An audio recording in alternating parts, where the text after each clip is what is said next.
This right now isn't the new normal. It's not. It can't be. Why?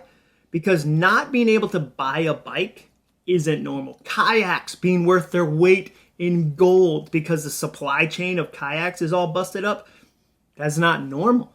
I feel like somewhere in the Pacific Ocean there are like 5,000 kayaks all stuck together in a clump, and we just can't get to them. Hopefully, I mean, this is my hope, an old man in a tugboat will come along with a big hook and break them up so that they can float ashore and we can get them back at Dick's Sporting Goods.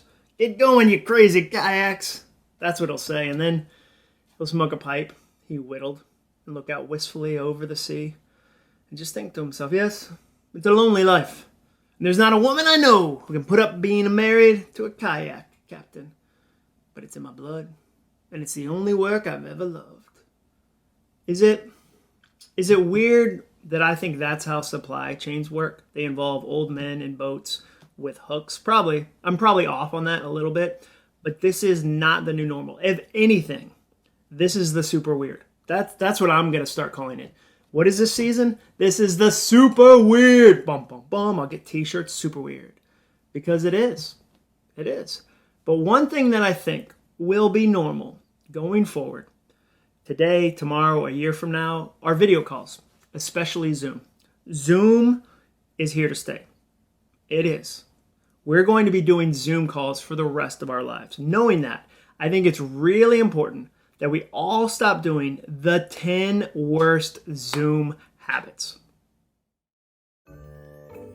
Habit number 1, what my friend calls the Blair Witch effect. Stop walking around while on a Zoom meeting. I love that you're multitasking while you're on the meeting. You're doing other stuff. You're getting in your steps for your Fitbit. But it's enough. You're giving everyone else in the meeting vertigo as they watch you on this adventure. And you breathe heavier than you think. Like you really do. I'm sorry. But it's true. And the more you walk around, the heavier your breathing gets. And the epic adventure you're taking us on during the weekly sales meeting, it's not worth it. It's not worth it.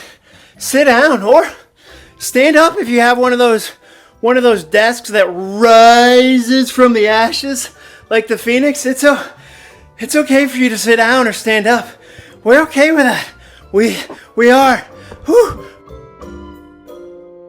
Terrorist lighting. What cave are you calling in from right now? And which of your demands are we supposed to meet first? You've had months to figure out that lighting matters on a Zoom call. Come on out of the dark like Gloria Stefan. You look like a terrorist who should be holding up a copy of today's newspaper so that we all have a bit of proof of life. Get some light on your face and eliminate the light behind you. Some of y'all are doing meetings with the entire sun behind you. It's too much. It burns my skin. Oh, my precious. A simple ring light can do wonders. This one is really, really easy and really, really cheap. So all you do is you clip it just like that right over your camera. Or you can do that on your phone. It fits on your phone perfectly, adds a little bit of light, super cheap, super easy to use. It's got a couple different dimming features, brightnesses. It's rechargeable battery. I love that one. It's about $20 on Amazon. Then I also have a different one that I use that's a little bigger. It's right there. So this one comes with a stand. You can see it's got a remote. I can turn it on with the remote. I can do brightness settings. I can change the color. Adds a little bit more light. And then I even have a big one that I'll sometimes use for big meetings or big presentations where I have to stand up. So you have a bunch of different options. They're not hard. They're not intimidating. You don't have to be a makeup influencer to use a ring light. I love that this one, your phone just clips right there. It's really easy if you're doing a Zoom call. So I've got the links to both to Amazon in the description if you're curious for the small one or the slightly bigger one. The unmade bed in the background. Call me old-fashioned, but if you ever said to me, hey, let's have a work meeting in my bedroom, I'd say, nah, I'm good. I can't believe the number of people who do meetings from their bedroom. A friend went to a massive corporate event recently, and he said the presenters delivering keynotes We're delivering them from their bedrooms with unmade beds in the background. Oh, you nasty. Some people will even lay in their bed while doing a Zoom call. Like they're Cleopatra. I expect all my grapes to be peeled. I'm living my truth. My truth does not involve grape skins. If you have to do a Zoom call from your bedroom, do it in the corner so that we can't see you. Watch. Follow me. Look. You don't know where I am right now. I could be in an office. I get that you might have to hide out in your room. No problem.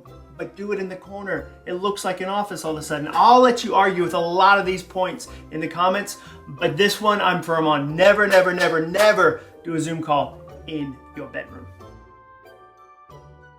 Habit number 4, wonky camera angles. You know whose upper neck looks good? You know whose upper neck is their best feature? No one. I don't care who you are. Giselle, The Rock, Ryan Reynolds. No one's best angle is their upper neck. Know what else we don't need to see? 7% of your face because 93% is showing your ceiling. We don't need to see all that ceiling. We all own ceilings. We have access to ceilings. We need your face. Center yourself in the frame and make sure the laptop or phone is eye level. How do you do that? Use a box. How amazing have boxes been this year? They've been so generous. You can stack anything on top of this box. Boxes are amazing that way. I've used them over and over again. Sometimes I'll use thick books. Like if I'm in a pinch, this is a one-show advertising annual. It's very thick. It's very helpful. I'll stack on that. Throw a couple of those down and you're good to go. Eventually, a friend of mine said, hey, it's time to stop stacking boxes, and he gave me a Rain Design M stand. Doesn't that sound fancy? I love this thing. My laptop sits right on top, and I can see the camera angle perfectly. The link, if you want one, is in the description. Habit number 5, your barking dog. If you follow me on Instagram, you know how much I love dogs. I've told you countless times that I know more dog names than neighbors' names in our neighborhood. That's a true story. I'd go to a dog park right now. I'd stop this video and go to a dog park right now, but friends have told me countless times that it's creepy if you go without having your own dog. I am a huge fan of dogs, but you've got to do something about the one that's somewhere in your house that is apparently being tortured during this Zoom call. It's something terrible is happening somewhere in that house. The problem is we tend to become deaf to the sounds we hear over and over again in our lives. You, the dog owner, can't even hear that incessant, soul-tearing bark at this point. You're so used to it, it doesn't even register for you. Same goes with parenting. I remember that it was always easier for strangers to hear my screaming toddlers at restaurants than it was for me. That's why we would do this crazy thing that we invented. I should have patented it. We do this crazy thing called leave the restaurants if one of my kids had a meltdown. We were like, you know what? Let's do that as an at-home meltdown, not an in Shoney's meltdown. You can't hear it right now, but your dog is absolutely dominating this phone call. And he wasn't even invited. He's not even on the agenda. He has no action items. You got to do something about that. Oh. My daughter has a tropical bird. Yes, my daughter has a tropical bird named Buddy. This is Buddy right here. Can you imagine if that's very loud in my ear. Can you imagine if I showed up at, I know, stop, Buddy. Can you imagine if I showed up at a Zoom call? No, stay on my arm. With this on my shoulder and just said like, oh, what's going on? How's everybody doing? Karen, good to see you. How's your family? Shh. Can you chill? We're in the middle of a Zoom call. I'd be like some weird suburban pirate. Get back on my shoulder. Come on. Whoa, there you go. That's what you're doing. Like, dogs might be different, but you might as well have your dog on your shoulder. And Buddy, we like to play a game called How Long Until Buddy Bites Me. Because what happens is Buddy sits on my shoulder and then gets real interested in my neck. See, right now she's like, I bet I could hey, no. This is where she's gonna go to the back of my neck and try to groom it like I'm a bird. I would never bring my bird to a meeting. So just be aware of your dog or your cat or your tropical lovebird or your iguana. If you're a snake guy, just be careful about that too. Be very deliberate. Stay on my show. Oh, come on. What do you do if you have a barking dog or a tropical bird, especially if you're stuck at home and there's nowhere to put the dog or the bird? Well, that brings me to habit number 6, not knowing how to use the mute button. Has there ever been a simpler piece of technology that has baffled so many people so severely? The problem is that we mute ourselves when we're supposed to be talking.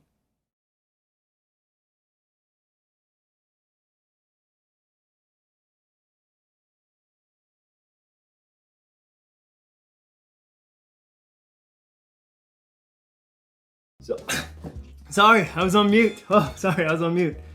When we want to talk, we're on mute. And then when we should be on mute, when our dog is barking, when the inevitable leaf blower guy has materialized out of thin air, because that's how you attract somebody to cut your lawn. You start a Zoom call and then they show up. Or maybe it's just not our turn to talk. We forget to turn the mute on. Here's the thing, familiarize yourself with this button. It only has one function, but it is glorious. I'm going to blow your, if you don't know about the mute button, get ready. I'm about to blow your mind.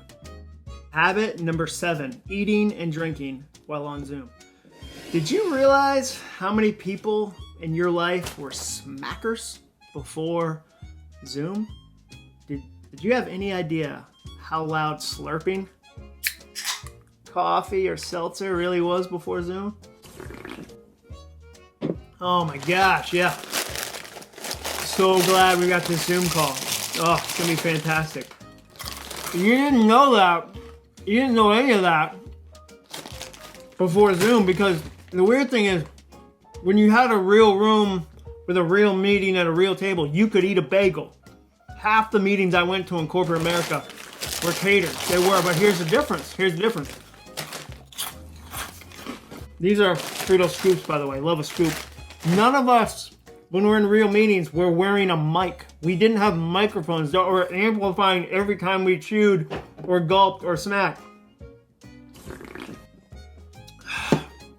I know. You're quiet. You're dainty. You eat like Tom Hanks enjoying baby corn in the movie Big. But I promise you, you're louder and grosser than you think. We all are. Stop eating and drinking on Zoom. Unless this is a happy hour. If you're doing some sort of happy hour thing, obviously the whole point of that is you have a little drink and talk with your coworkers, whatever. But for the most part, that was really good. And this is, by the way, the greatest flavor of seltzer in the world. It's mint mojito. Woo! It's at Walmart. If you haven't tried this yet, this is my jam. But I shouldn't drink it during Zoom, and I shouldn't eat Frito scoops, although I love them. It's crazy to me, it took us so long to figure out that our chip should be the size and shape of a scoop, like a little shovel, like a mouth shovel for dip. I don't know why it took us so long to get there, but we did. We're the generation that figured out scoops. So next time somebody's like, the world is falling apart, be like, well, we came up with the scoop. The one-on-one Zoom call. Why did we all decide that we hate the phone and that every meeting, even quick one-on-one conversations, has to be done via Zoom? When did that happen? You know what you never said in January of 2020? This phone call is good, but it would be even better if I could be staring at your face, directly into your face at the same time, judging your entire background, and only able to do it really well when I'm in good Wi-Fi. I wish this phone call was breaking up more often and pausing awkwardly when your face is like. Also, when you needed to talk to a coworker or client last January, did you force them to do a FaceTime call? Did you use FaceTime that way? Or did you just call them on the phone? We're so addicted to Zoom right now that we've started doing one-on-one calls with it. And I admit, if you're interviewing somebody and you need to pick up on body language and understand them, and they're coming in for a job and you have to do it virtually, Zoom works. It does. It works better than a phone call. Or I guess a second scenario would be if you need to share your screen. Like if you need to share your screen with the person you're talking to, by all means, a Zoom. But I still think that 90% of our one-on-one calls would be better on the phone than on Zoom. Other than my wife and kids, I never once thought in the entire year of 2019, man, I wish I could stare directly into somebody else's eyes instead of just talking to them on the phone. I wish I could do that and we could be so awkward together. I never thought that. Stop doing one-on-one Zoom calls. Habit number 9, the lone wolf camera refusal. I get it. Your room is dirty. Your shirt that you're wearing is a Natty Light seltzer shirt celebrating the seltzer the world wasn't waiting for. You know how many times I've been drinking a Natty Light and thought, I wish this Natty Light also tasted like mango and peach for a tropical feel. 0 times. That's how many times I've thought that. Maybe your hair is out of control. You don't want to be on camera. But then you realize that every single other person in the meeting has their camera on. If you decide to go rogue, and that's your choice, and not turn your camera on, I need you to know that the other 9 members of the meeting are spending the entire rest of the meeting trying to guess why you don't have the video on. Is he in a meth lab right now? Is that why? Does he have a terrible quarantine mustache? There's no other kind, by the way. If you have one right now, it's terrible and your friends don't know how to tell you this is a call out. Could that be the reason? What's Brett hiding? What doesn't he want us to see? Go on camera if everybody else is on camera. The habit number 10, Zoom calls while driving.